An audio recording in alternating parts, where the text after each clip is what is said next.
So LeBron James may or may not be traded. So per Windhorse, I am told LeBron James is just chilling and watching the offseason. Do I think he's going to get traded? No, I don't. But if he wanted to get traded, there are teams who would step up and make the offers. Let's get into the video. We had Shams and Ramona talk about how Giannis was just chilling and watching the offseason. Yeah. I am told LeBron's just chilling and watching the offseason. Yep. Do I think he's going to get traded? No, I do not. But if he wanted to get traded, there are teams who would step up and make offers. So those two things I think are true. And if LeBron speaks up for himself and has a different thing to say, then we could have some action. The biggest thing is, remember, Savannah James already came out and said she wants LeBron James to play maybe 1 year, maybe 2. So that means that even if you get LeBron James, it's going to be a rental. Are you willing to give up pretty much most of your core or most of your young talent and your assets for LeBron James? Because you already know the Lakers, they're focused on Luka. That's going to be their future. That's going to be their priority. They pretty much already said it. They're gauging towards Luka Doncic. They're not just going to sell off the team and do what LeBron James wants to do because they know he's going to be out the door soon. When it comes to LeBron James and Giannis, all these trade rumors, it doesn't sound like they're going to be staying with their current teams. Per Shams, Giannis will continue to evaluate not just what happened today, but what's happening all offseason in Milwaukee. Sources tell me that that's it more than just tonight. At the end of this offseason, my understanding is Giannis will ask himself, can I win a championship here? And I don't think so. Let's get into the video. It means that it continues. I'm told that Giannis Antetokounmpo will continue to evaluate not just what happened today, but what's happening all offseason in Milwaukee. And he took notice of this move, no doubt, but sources tell me that it's more than just tonight. And at the end of the offseason, my understanding is Giannis Antetokounmpo will ask himself, he'll look himself in the mirror, look around him, and say, can I win a championship with this team as currently constructed? And the answer to that question faces not only him, but the Bucks and Milwaukee. If you have to ask yourself, hey, can I win a championship here? You're not going to be able to win a championship. Yes, they waived and stretched Damian Lillard, but they still have $22 million on their books for the next 5 years. And at the end of the day, yeah, they got Miles Turner. And I just hate when Giannis keeps running around here and lying. Oh, I didn't want them to trade Dame. That's a lie. You traded Drew Holiday. You traded Middleton. You got the coach fired. You traded Bledsoe. Does he not realize that every single time when he's touching the team is absolutely falling in shambles? And this is exactly why Milwaukee should have minded their own business. They should have never have traded Drew Holiday. They should have traded Middleton. They should have never went after Damian Lillard because it all blew up in their face. I will never want to be with somebody that doesn't want to be with me. I will never want a player on my team that doesn't want to play for me. And I don't understand why franchises do that because at the end of the day, it never works. I understand that, teams have to do what's best for them and try to improve their team. But you knew Damian Lillard from day one never wanted to be there. And he's elated now that he's gone. When it comes to the Miami Heat, there's a bunch of people in my comments saying, oh, well, we don't want Dame. He's too old. Or there's some people that are like, sign him right now. You guys got to understand, I'm reporting the news. This is per Anthony Chain. The Heat are expected to have interest in Damian Lillard. And Lillard continues to have interest in playing for the Miami Heat, according to multiple league sources. Full clip of the reporting of the Golden State Warriors having interest in Damian Lillard. There's going to be a bunch of teams.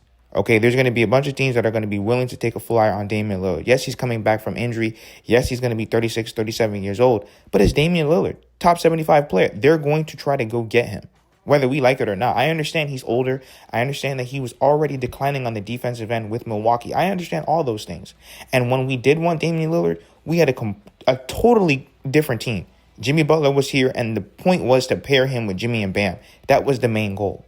What I'm hearing from different people is like, where is he getting this money from? What is he proving? We've seen splashes. Yeah, we saw it when Steph went out in the playoffs last year. But not something consistent. One GM said, I think he needs to worry more about the fit than the money right now and take care of the money later with his play. So what I'm hearing, the Warriors are still optimistic that they're going to re-sign him. But if they re-sign him, maybe that's for a sign and trade. Another thing I'm hearing of the many teams that reached out to Damian Lillard, the Warriors were one of those teams. This is a guy that grew up going to games at Oracle Arena, sneaking in the media room, getting sodas. Grew up a Warriors fan. That's interesting. Now, even though we don't want to rush Dame back from injury quick, but this is the reason why teams are scrambling right now. Damian Lillard could return before the playoffs start next season, and there are double-digit number of teams calling, trying to sign him right now. The Heat were absolutely at the top of Lillard's list back then. You would have to imagine that Miami is still going to be an option that Dame wants.